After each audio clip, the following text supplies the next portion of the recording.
नमस्कार, मी प्रणाली भोसले. माझे कोकणच्या प्राइम टाइम बुलेटिनमध्ये आपल्या सर्वांचं मनपूर्वक स्वागत करते. बुलेटिनला सुरुवात करण्याआधी पाहुयात हेडलाईन्स.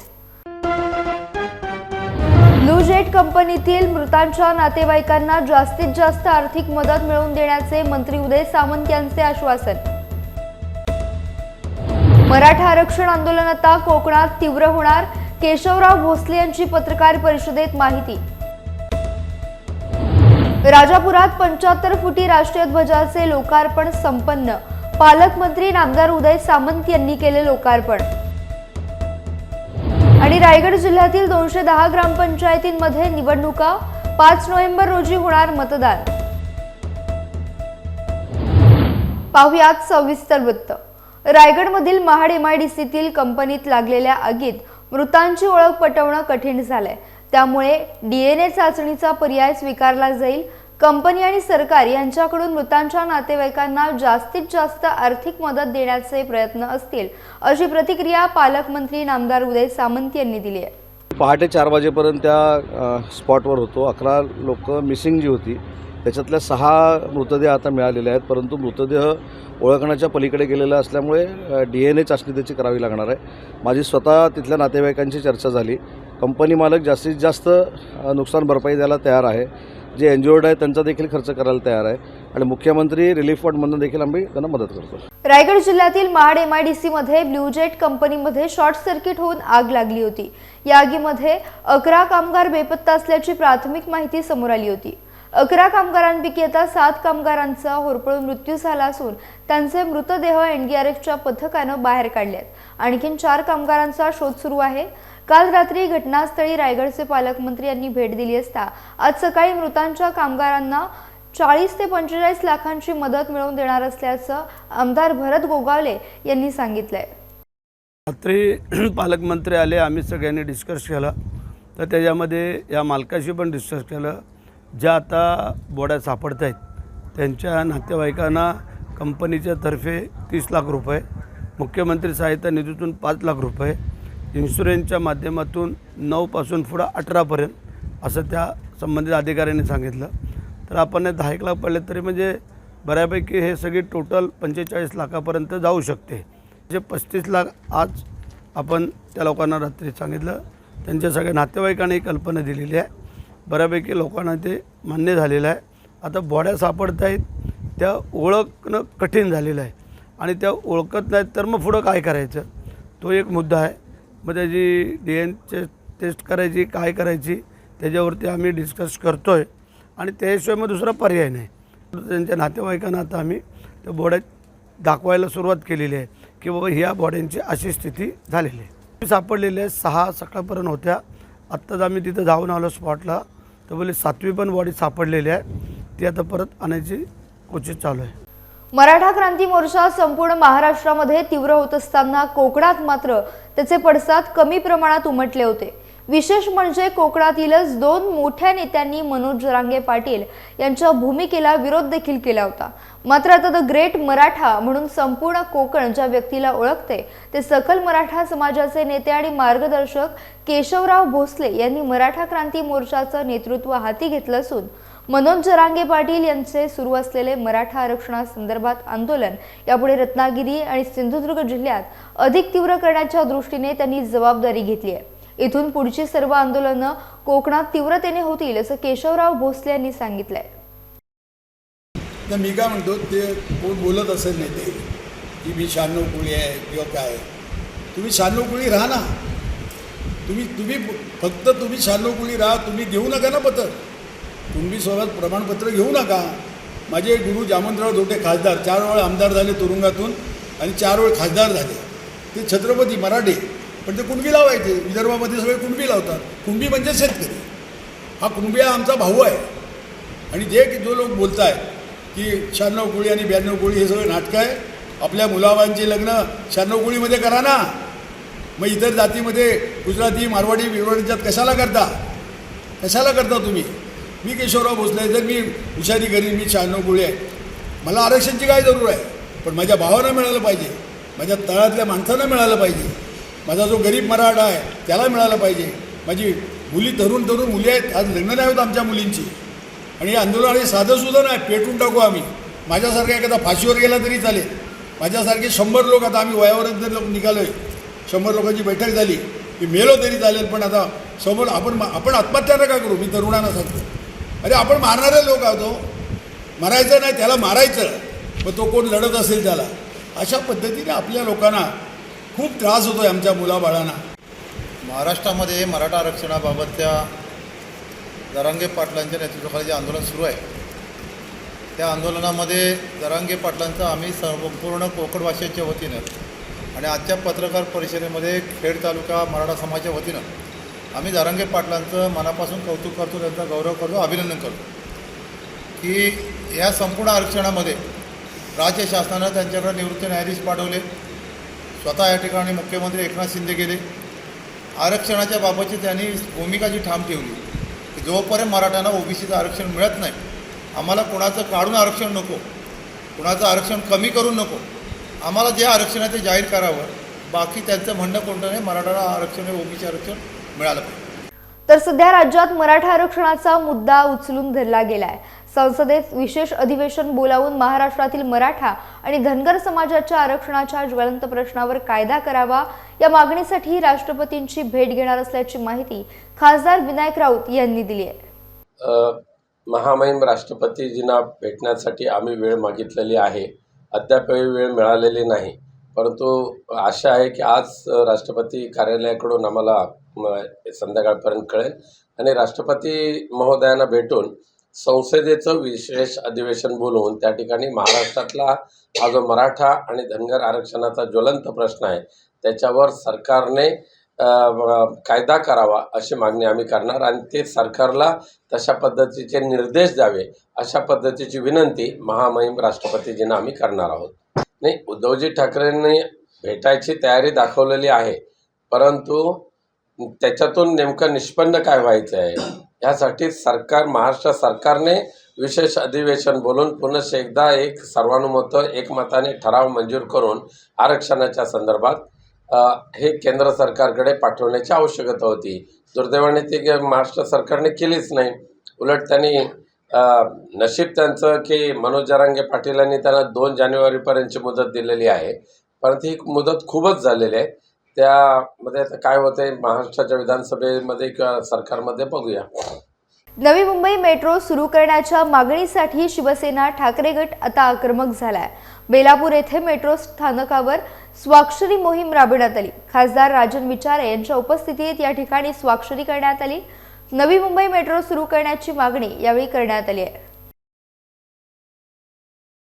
परंतु दुर्दैवाने त्या ठिकाणी पंतप्रधान साहेब आणि सर्व ही मंडळी मला वाटतं गुजरात, राजस्थान त्या ठिकाणी बिझी आहेत इलेक्शनच्या कामासंदर्भामध्ये. आणि असं असताना आज या ठिकाणी जाणून बुजून दुर्लक्ष केले जात आहे. आणि जर पंतप्रधानांना वेळ नसेल तर ते रेल्वे मंत्री आहेत, मेट्रोचे जे कोण अधिकारी आहेत, मला वाटतं मुख्यमंत्री आहेत, ह्या लोकांनी उद्घाटन करावं. 2 वर्षापासून तुम्ही इथे सुविधा तयार केलेल्या आहेत आणि जनतेला त्या सुविधापासून वंचित करण्याचं काम ही मंडळी करतायत. मला वाटतं कुठल्या परिस्थितीमध्ये आम्ही त्यांनासुद्धा निवेदन दिलेलं आहे की हे लवकर सुरू करावं, नाही तर आम्हाला या ठिकाणी आंदोलन करावं लागेल. त्याचबरोबरीने तुम्ही बघितलं असेल नेरूळ जेटी जवळजवळ हे सुद्धा काम पूर्ण होऊन 2 वर्षापूर्वी त्या ठिकाणी उद्घाटन झालं आणि उद्घाटन झाल्यानंतरसुद्धा आजही ते नेरूळ जेटी त्या ठिकाणी बंद आहे. कोणाला चालवायला द्यायचं अजूनही त्या लोकांनी निर्णय घेतलेला नाही. म्हणजे कुठल्याही त्यांच्या ह्या सर्व लोकांच्या समस्याकडे बिलकुल लक्ष नाही. आणि मेन म्हणजे जनतेच्या पैशाचा अपयोग या ठिकाणी चालू आहे की 2 वर्षापासून ही सुविधा जर चालू झाली असती तर मेट्रोला त्यापासून उत्पन्न मिळालं असेल, जनतेला सुविधा मिळाल्या असत्या. तर रत्नागिरी राजापूर तहसीलदार कार्यालयाच्या प्रांगणात पालकमंत्री नामदार उदय सामंत यांच्या हस्ते 75 फूट उंच राष्ट्रीय ध्वजाचे लोकार्पण करण्यात आले. कळ दाबून या ध्वजस्तंभावर ध्वजारोहण करण्यात आले. रत्नागिरी येथील पोलीस क्रीडांगणावर 150 फूट उंचीचा आणि राज्यातील 4थ्या क्रमांकाचा असणारा ध्वज उभारला जात असल्याची माहिती पालकमंत्री उदय सामंत यांनी यावेळी मार्गदर्शनात दिली आहे. या लोकार्पण सोहळ्यास खासदार विनायक राऊत, आमदार राजन साळवी, जिल्हाधिकारी एम देवेंद्र सिंग, मुख्य कार्यकारी अधिकारी कीर्तिकिरण पुजार, पोलीस अधीक्षक धनंजय कुलकर्णी, माजी आमदार हुस्नबानो खलफे आदी उपस्थित होते। ध्वजारोहणानंतर पोलीस बँड पथकानं राष्ट्रगीत आणि महाराष्ट्रगीत धून वाजवून ध्वजाला सलामी दिली। यावेळी तिरंग्यातील फुगे हवेत सोडण्यात आले। त्यानंतर कोनशिलेचे अनावरण पालकमंत्री नामदार सामंत यांच्या हस्ते करण्यात आले। खुश खबर, खुश खबर, खुश खबर। मैं रमेश मनोहर सागवेकर ज्वेलर्स सोने, चांदी आणि मोत्याचे कलात्मक तसेच आकर्षक हॉलमार्क HUID अत्याधुनिक पद्धतीचे दागिने मिळण्याचे खेडमधील एकमेव ठिकाण। मैं रमेश मनोहर सागवेकर ज्वेलर्स घेऊन येत आहेत ग्राहकांसाठी दसरा आणि दीपावली निमित्त आकर्षक भेट योजना। 15 ऑक्टोबर 2023 ते 10 डिसेंबर 2023 या कालावधीत ग्राहकांना मिळणार 20,000 रुपयांच्या सोने आणि चांदीच्या रोख खरेदीवर आकर्षक भेट कुपन। प्रथम विजेत्यास 2 व्हीलर तर इतर विजेत्यांसाठी TV, fridge, washing machine, AC सह 55 आकर्षक भेट वस्तूंची लयलूट खास दसरा आणि दीपावली निमित्त। आमचा पत्ता सोनाराळी, तालुका खेड, तसेच पोलादपूर बाजारपेठ, मारुती मंदिर शेजारी, तालुका पोलादपूर। तर अधिक माहितीसाठी आजच संपर्क करा। संपर्क क्रमांक 92 70 28 43 23 आणि 77 41 08 93 15। उद्धव बाळासाहेब ठाकरे शिवसेना पक्षाच्या नेत्यांवर ईडीचं भूत मागे लावण्याचा भाजपाचा प्रयत्न आहे। ईडीचे लोक आता सुपाऱ्या घेऊन काम करत असल्याचा आरोप खासदार विनायक राऊत यांनी केलाय। पाहुयात काय म्हणालेत खासदार विनायक राऊत। असं ते फार जुनं प्रकरण आहे आणि रवींद्र वायकर यांनी सुद्धा आपल्याकडून जी खुलासा द्यायचा आहे, जे काय स्पष्टीकरण द्यायचं आहे ते केलेलं आहे। त्यामुळे ईडीचं हे जे काय भूत मागे लावण्याचा जो भाजपाचा जो प्रयत्न आहे, शिवसेना उद्धव बाळासाहेब ठाकरे पक्षाच्या मंडळींच्या पाठीमागे, हा जुना प्रकार झाला। आणि आता कालच तुम्ही वाचलाय की ईडीचे लोक सुद्धा आता सुपाऱ्या घेऊन रेड करतात आणि काल सुद्धा एका ईडीच्या अधिकाऱ्याला 10 लाख घेताना पकडलेलं आहे। सिंधुदुर्ग जिल्ह्यातील चिपी विमानतळ हे कायम चर्चेचा विषय असते। विस्कळीत विमानसेवा, कमी विमान फेऱ्या, तांत्रिक अडचणी अशा अनेक मुद्द्यांवरून हे विमानतळ गेले काही महिने चर्चेचा विषय ठरत आहे। अशातच एक अजब घटनेमुळे हे विमानतळ पुन्हा एकदा चर्चेत आलंय। मुंबईहून सिंधुदुर्गला गेलेलं विमान चिपी विमानतळावर लँड न होताच पुन्हा मुंबईला परतलंय। त्यामुळे प्रवाशांना मोठा मनस्ताप सहन करावा लागलाय। यावर आता खासदार विनायक राऊत यांनी प्रतिक्रिया दिली आहे। सिंधुदुर्ग विमानतळाच्या बाबत आम्ही खूपच सिरियस आहोत।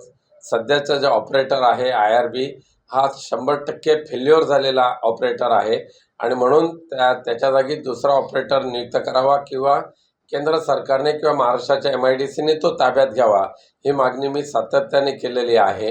पुनश्च एकदा कालचा प्रकार सुद्धा मी एव्हिएशन मिनिस्टर यांच्या कानावर घातलेला आहे। रायगड जिल्ह्यातील 210 ग्रामपंचायतींसाठी रविवारी 5 नोव्हेंबर रोजी मतदान होणार आहे।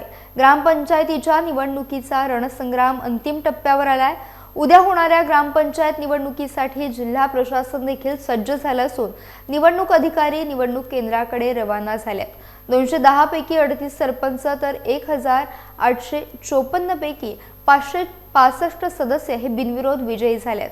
त्यामुळे 168 सरपंच आणि 1291 सदस्य पदाच्या जागेसाठी रविवारी मतदान होणार आहे। ग्रामस्थ आणि प्रशासनाच्या मदतीने बिनविरोध सरपंच सदस्य विजयी झालेत। जिल्ह्यातील काही ग्रामपंचायतींमध्ये सदस्यपद तर काही ठिकाणी सरपंच पदाची जागा बिनविरोध झाली आहे। जाहीर प्रचाराची सांगता शुक्रवारी झाली। ग्रामपंचायत मतदानासाठी पोलीस प्रशासनाकडून मोठा बंदोबस्त तैनात करण्यात आलाय। पोलीस या मतदान प्रक्रियेवर लक्ष ठेवून राहणार आहेत। कोणताही अनुचित प्रकार घडू नये यासाठी विशेष खबरदारी घेतली जाणार आहे। लॉकडाऊन नंतर आता पुन्हा एकदा राजापूर पोस्ट ऑफिस मधून रेल्वेचे तिकीट बुकिंग सुरू करण्यात आले याची माहिती खासदार विनायक राऊत यांनी दिली आहे। पाहुयात। त्या अगोदर एक सांगेन की मॅडम सुद्धा आहेत, खास करून गोव्यावरून त्या पोस्ट अँड टेलिग्राफच्या वरिष्ठ अधिकारी आहेत की कोरोनाच्या पूर्वी पोस्ट ऑफिसमधून कोकण रेल्वेचं बुकिंग होत होतं। कोरोनामध्ये तर बंद झालं होतं, पण पुनश्च एकदा ह्या पोस्ट ऑफिसमधून रेल्वेचं बुकिंग व्हावं ही सर्वांचीच मागणी होती। रेल्वे खात्याने सुद्धा प्रस्ताव दिला होता। आम्ही सर्वच लोकप्रतिनिधींनी प्रयत्न केल्यामुळे आज प्रथमतः राजापूर पोस्ट ऑफिसमधून पुन्हा एकदा रेल्वेची बुकिंग आजपासून सुरू झालेली आहे। याचा आम्हाला आनंद आहे. माणगाव येथील मोरबा रोड या ठिकाणी हिंदुस्थान पेट्रोलियमच्या माध्यमातून तालुक्यातील 10 शाळेतील विद्यार्थ्यांना 3 नोव्हेंबर रोजी वह्या वाटप करण्यात आल्या. कार्यक्रमानिमित्त हिंदुस्थान पेट्रोलियमचे डीजीएम पावस श्रीवास्तव यांनी उपस्थित विद्यार्थी आणि शिक्षक वर्गाला संबोधित केलं. हा कार्यक्रम रोहित पारधे यांच्या हिंदुस्थान पेट्रोलियम पंप या ठिकाणी संपन्न झाला. यावेळी वह्या वाटप कार्यक्रमासाठी रायगड जिल्हा परिषद शाळा विहुले, पन्हाळघर बुद्रुक, पन्हाळघर खुर्द, रायगड जिल्हा परिषद शाळा पहेल, दत्तनगर, रायगड जिल्हा परिषद शाळा साई, मुगवली, रायगड जिल्हा परिषद शाळा Panose, Lokmanya Gyandeep Vidya Mandir Sai, national English school Dahivali, Bhostekar Vidyalaya Dahivali या शाळेतील शिक्षक आणि विद्यार्थी उपस्थित होते. एकूण 650 विद्यार्थ्यांना वह्या वाटप करण्यात आल्या. ये प्रोग्राम पहली बार हिंदुस्तान पेट्रोलियम ने नहीं रखा था. ये हिंदुस्तान पेट्रोलियम के जितने भी डीलर बंधु हैं रायगढ़ सेल्स एरिया के, उन सभी लोगों ने अपने व्यवसाय, अपने पैसे, अपने प्रॉफिट, अपने कमर्शियल, अपने मुनाफे से पहली बार कुछ और सोच करके, जिससे कि समाज की भलाई हो, समाज का उत्थान हो, उसके लिए ये एक पहल करी. और ये पहल बहुत ही अच्छी पहल मैं कहूँगा, क्योंकि ये उन्होंने बच्चों के लिए पहल करी. बच्चों को किताब बांट करके, बच्चों को कॉपी बांट करके ये इन्होंने एक नई शुरुआत करी है. ये एक पहल, एक शुरुआत है, ये आवाहन है. इसके बाद हर महीने या हर 2 महीने पर रायगढ़ सेल्स एरिया के सभी डीलर मिल करके कोई ना कोई इसी तरीके का इनिशिएटिव आगे बढ़ाएंगे. इस बार उन्होंने बच्चों से शुरुआत करी है. कल को हो सकता है कुछ पीड़ित वर्ग हो या कुछ कैंसर के रोगी हों, एटसेट्रा एटसेट्रा, जो भी इनके जहन में आता है, जो भी इनके दिमाग में आता है. HP बुटालाइन सर्व्हिसेस घेऊन आले सणांनिमित्त ग्राहकांसाठी खास ऑफर. ऑनलाईन रेट, आपल्यासाठी थेट fridge, TV, AC, washing machine व फर्निचरवरती मिळवा भरघोस सूट व जादा वॉरंटी ऑफर फक्त मर्यादित कालावधीपर्यंत. तसेच ग्राहकांसाठी बजाज फायनान्स कमीत कमी डाऊन पेमेंटमध्ये आमच्याकडे उपलब्ध. आता सणांचा आनंद द्विगुणित करा आणि आजच भेट द्या आपल्या HP बुटालाइन सर्व्हिसेसच्या जवळच्या दालनात. आमचा पत्ता साहिल पॅराडाईज, अमूल आईस्क्रीमच्या बाजूला, गिमवणे दापोली, फाटक कॅपिटल, राधाकृष्ण मंदिर समोर, फॅमिली मॉल दापोली आणि हॉटेल सवेरा शेजारी, कोष्टीआळी खेड. खेड तालुक्यातील जिल्हा परिषद पूर्ण प्राथमिक आदर्श शाळा आजगणी नंबर 2 येथील 2 विद्यार्थ्यांची इस्रो आणि नासाला भेट देण्यासाठी निवड झाली आहे. आर्यन बाईत याची तमिळनाडू येथील इस्रो या अवकाश संशोधन केंद्राला भेट देण्यासाठी निवड झाली असून कीर्ती मुंडे हिची नासाला भेट देण्यासाठी निवड झाली आहे. रत्नागिरी जिल्हा परिषद पुरस्कृत जाणू विज्ञान, अनुभव विज्ञान या उपक्रमांतर्गत प्रत्येक तालुक्यातून चाळणी परीक्षेद्वारे निवड झालेल्या विद्यार्थ्यांची जिल्हास्तरीय प्रात्यक्षिक परीक्षा आणि मुलाखत नुकतीच पार पडली.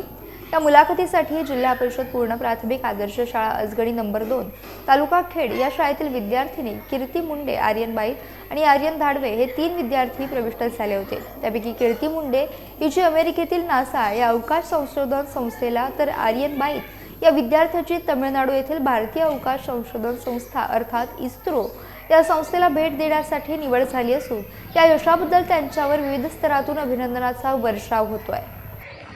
तर जाणू विज्ञान, अनुभव विज्ञान हा जो उपक्रम आहे हा जिल्हा परिषदेचा अतिशय स्तुत्य असा उपक्रम आहे. रत्नागिरी जिल्हा परिषदेचे विद्यमान माननीय मुख्य कार्यकारी अधिकारी माननीय पुजार साहेब यांच्या संकल्पनेतून हा उपक्रम साकारलेला आहे. आणि या उपक्रमामध्ये आदरणीय साहेबांनी हे विज्ञान जे आहे हे अनुभवातूनच शिकता येतं. हे फक्त शिकवून शिकता येत नाही, तर ते विद्यार्थ्यांना प्रत्यक्ष अनुभव घेता आले पाहिजेत. म्हणून त्यांनी नासा इस्रो गगन भरारी असे टॅगलाईन दिलेले. आणि ही गगन भरारी ह्या जिल्हा परिषदेच्या दुर्गम भागातील खेड्यापाड्यातील विद्यार्थ्यांसाठी त्यांनी घडवून आणण्याचा त्यांचा मानस आहे. आणि गेल्या वर्षी आपल्या जिल्हा परिषदेचे 9 विद्यार्थी हे अमेरिकेत नासाला भेट देण्यासाठी गेले होते. आणि यावर्षी आपल्या जिल्हा परिषदेचे 20 विद्यार्थी जाणार आहेत. आणि या 20 विद्यार्थ्यांमध्ये आपल्या खेड तालुक्यातील 2 विद्यार्थी आहेत. आणि इस्रोला जी भारतीय अवकाश संशोधन संस्था आहे इथे आपले 5 विद्यार्थी जाणार आहेत खेड तालुक्यातून. आणि विद्यार्थ्यांनी स्वतः मन लावून अभ्यास केला. आणि सर्वात महत्त्वाची अचिव्हमेंट जर सांगायची झाली तर मी असं सांगेन की याच्यामध्ये विद्यार्थ्यांमध्ये एक मैत्रीपूर्ण चुरस निर्माण झाली अभ्यासाची आणि विद्यार्थी स्वतः एकमेकाला सहकार्य करून आमची शाळा मॉडेल स्कूल म्हणून आज तालुक्यामध्ये नावारूपाला आलेली आहे आणि ती नावारूपाला येण्याचं कारण म्हणजे आमच्या मुलांची प्रगती, शैक्षणिक प्रगती आपण जी म्हणतो ती आमच्या ज्या विद्यार्थ्यांनी या शाळेचं नाव अगदी आता सातासमुद्रा पलीकडे सुद्धा नेण्याची त्यांची तयारी झाली आणि ही तयारी करून घेण्यासाठी नासा इस्रो भेटीसाठी ही मुलांना आमच्या तयार करणारे माझे सगळे सहकारी, वर्ग शिक्षक असतील, त्यांचे विषय शिक्षक असतील, शाळेतील सगळे शिक्षक आणि त्या मुलांचे पालक, काही ग्रामस्थसुद्धा आम्हाला यासाठी मार्गदर्शन करायला इथे आमच्या शाळा व्यवस्थापन समितीचे अध्यक्ष, सर्व कमिटी मेंबर्स प्रत्येक वेळी ते कुठल्याही स्पर्धा परीक्षा असू देत आपल्या मुलांना त्यात सहभागी करून घ्या, कारण यातूनच त्यांना एकदा परीक्षेची तयारी करण्यासाठी आणि त्यासाठी ते जर पुढे आले तर त्या मुलांची प्रगती होतेच, पण त्यासोबत आपल्या गावाचं नावसुद्धा गावाच्या नावाचा सुद्धा लौकिक वाढतोय आणि ह्या विद्यार्थ्यांनी तर आपलं नावलौकिक गेली 2 वर्ष सलग आमच्या शाळेतली मुलं नासा इस्रो भेटीसाठी पात्र झालेली आहेत.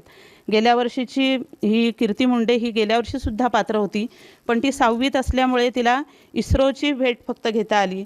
यावर्षी तिला नासामध्ये जाण्याची संधी मिळालेली आहे.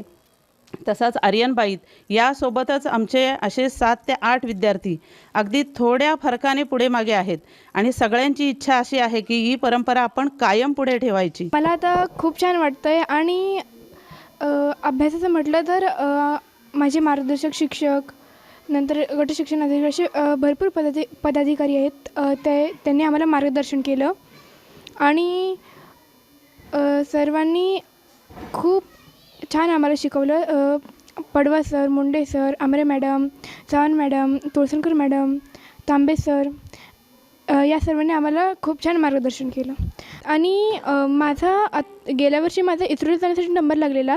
आता ह्यावेळेस मला नासाला जाण्यासाठी मला संधी मिळाली आणि आता मला खूप उत्सुकता आहे की ती अवकाश संशोधन संस्था आहे आणि तिला आम्ही भेट देणार आहोत, ह्याची मला खूप उत्सुकता आहे. आणि मला एक सांगावंसं वाटेल की जिल्हा परिषदेच्या शाळेतनं आपल्याला हे अशा उंच भरायला घेता येतात असं मी माझ्या सर्व विद्यार्थी मित्रांना तुमच्या माध्यमातून सांगू इच्छिते. माझी इस्रोसाठी निवड झाली आहे. गेल्या वर्षी मीही या परीक्षेत सहभाग घेतला होता, पण गेल्या वर्षी माझा नंबर लागला नाही. पण गेल्या वर्षी मी माझ्या मनात ठरवलं होतं की ह्यावर्षी इस्रोला किंवा नासाला जायचंच. यासह बुलेटिनमध्ये वेळ झाली इथेच थांबण्याची. भेटूयात नवीन बुलेटिनसह. तोपर्यंत तुम्ही कुठेही जाऊ नका. पाहत रहा फक्त माझे कोकण.